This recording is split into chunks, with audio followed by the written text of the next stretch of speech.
Hi everyone. My name is Meher Gehi. I'm a storyteller from Mumbai, the financial capital of India, and I've been doing storytelling now for a while. I take weekly sessions for kids, uh, storytelling sessions, and recently I've also started telling stories to adults. So I think there is no age for listening to or even telling stories. So let's jump right into my story.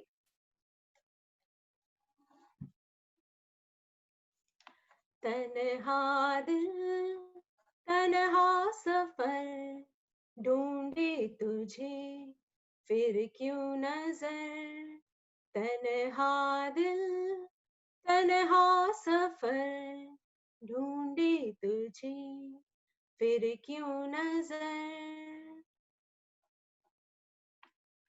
Amar was traveling to Dehradun and he was soaked in this music.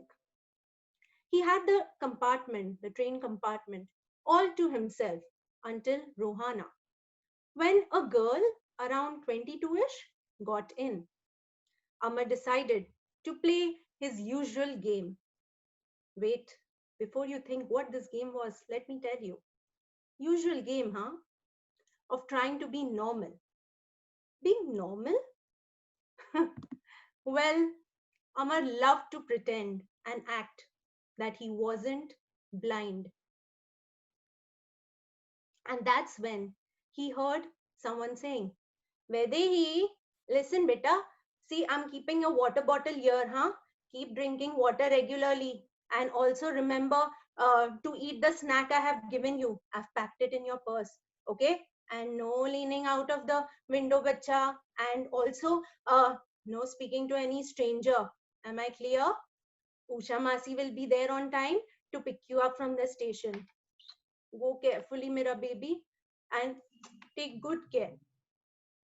Amar realized this must have been the girl's mom. After all, you don't need eyes to feel a mother's love and care, isn't it? Ha, ma, I'll be fine. You take care of yourself.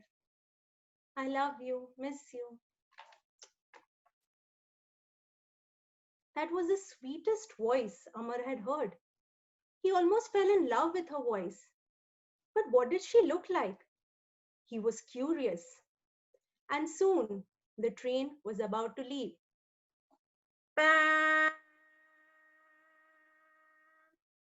Zoop, zoop, zoop, zoop, zoop, zoop, zoop, zoop, zoop, zoop, zoop, zoop, zoop.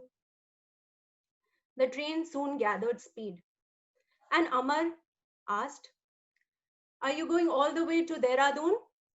His words seemed to have startled her, and she said, Oh, I didn't realize someone else was here too. Amar thought to himself how people with good eyesight fail to see things that are right in front of him, whereas people like him who can't see have to take in barely the essentials. And then he said, I didn't see you coming too. I just heard you. Did he say something too much? He thought, what if she realizes that he can't see? Would she still want to talk to him? To his surprise, she replied, I'm going to Saranpur. My Masi is meeting me there. And then he was startled again at her sweet voice. And then she asked, Where are you going? And he said, Well, if your Masi is coming to pick you up, I rather not get too friendly. Masis are very possessive of their nieces. I'm going to Masuri from Dehradun. Wow, it's so beautiful there. You are so lucky. I've always wanted to go to Masuri. I've heard the hills are beautiful and white at this time of the year.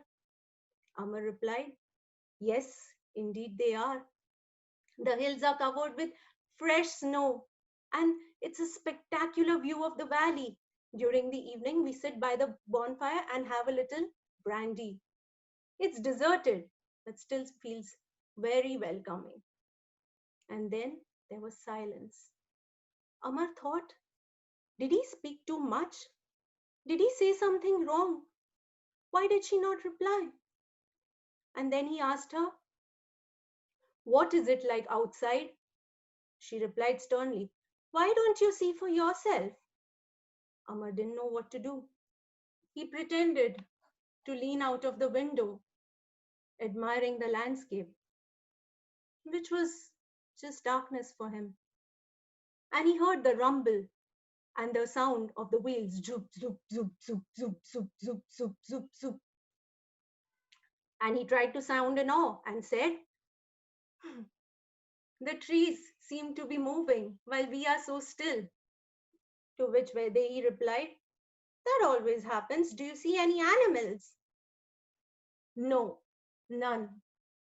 Amar was very sure that there were no animals in the forest in the stretch near Dehradun. And then there was again silence. And then Amar asked her, you have an interesting face. She replied, interesting face, huh? I like that. Everyone's told me I've got a pretty face. Amar knew there would be no girl who would resist flattery, so he tried to be daring. And then he said, well, interesting faces can be pretty too. Thank you. And then they both sat and chatted for almost 2 hours, which seemed like a flash of a second. Amar knew her station would be closed now, anytime. And then he said, we'll soon be at your station. Whew, thank God, thank goodness. I can barely sit in a train journey for more than 2 to 3 hours. Whereas Amar, he could have sat and chit-chatted with her for a long time to come. He just loved her voice. It seemed like a gentle flowing river by the side of a mountain, a stream that was flowing by the mountain. And soon the wheels changed their sound and rhythm again. The train was slowing, drawing in close into the station, where they got up to pick up her things. And soon the train entered the station, and the tranquility turned into the hustle and bustle of the porters. Chai, chai, chai, chai, chai. आज की ताजा खबर, आज की ताजा खबर, chai, chai, chai ले लो chai. And then Amar heard a sound. Vaidehi, aa gayi. Ah, come on, let's go home quickly. I've made your favorite dinner. Amar realized that must be her aunt who had come to pick her up. Vaidehi turned to Amar and said, goodbye. Amar just raised his hand, sadly. All this while he had been wondering, will he ever meet her again? Should he ask her for her phone number? And then she was gone. And then he heard some commotion at the doorway. Oh, sorry, madam. I'm so sorry. And soon the door was shut, and the world outside was shut. And Amar had to resume his game of being normal with a new fellow passenger. And this passenger came and said, oh, hello, how are you, beta? And I'm so sorry to disappoint you. All this while you had a very pretty girl as a fellow traveler, and now you have to manage with a old fat uncle like me. Sorry. Oh, so Amar was right. She was indeed pretty. He wanted to know more about her.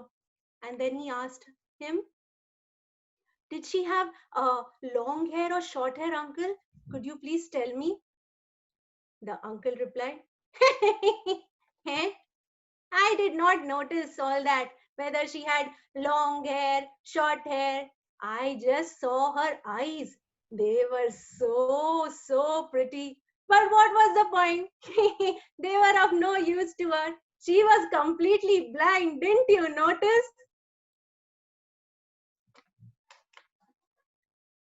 Amar was blind, but these words seemed to have deafened him too.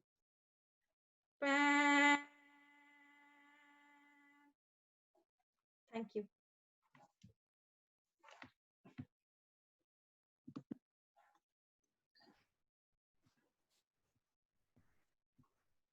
Wonderful. I guessed. I guessed. I think I knew almost as soon as you started that was what was going to happen. Yeah. Have you heard this story before? No. I just sensed what you were doing. I thought it was beautiful. Thank you very much. Thank Loved it.